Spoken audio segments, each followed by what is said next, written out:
ముందుగా మనం గోంగూరని శుభ్రంగా 2-3 సార్లు కడిగేసి ఇలా ఆరబెట్టేసుకోవాలి. 2 చెంచాలు ఆయిల్ వేసి మినపప్పు, కొద్దిగా ఆవాలు, మెంతులు.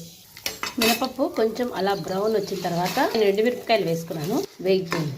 దీన్ని తీసి మిక్సీలో తీసుకుందాం. ఇలా మిక్సీలో మార్చుకున్నాక దాన్ని కొంచెం చల్లారనిద్దాం. గోంగూరని వాడ్చి పెట్టుకున్నాం కదా, దీన్ని బాండీలో నూనెలో వేసి అది మగ్గుతూ ఉంటే కలుపుతూ మనం పక్క నుంచి ఇందాక తీసి పెట్టుకున్న పోపు ఉంది కదా, అందులో సాల్ట్ వేస్తున్నాను, పసుపు కొద్దిగా, పచ్చి వెల్లుల్లిపాయలు. ఇప్పుడు దాన్ని మెత్తగా మనం మిక్సీ పట్టుకుందాం.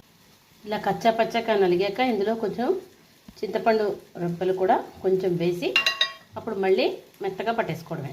మనం వేయించుకున్న గోంగూర పూర్తిగా చల్లారిపోయింది. ఈ చల్లారిపోయిన గోంగూరని ఇందాక మనం పోపు పట్టుకున్న మిక్సీ జార్లో వేసేసి దీన్ని ఇప్పుడు మనం మెత్తగా ఆడుకోవాలి. ఇలాగా మిక్సీ పట్టుకున్నాక ఇలా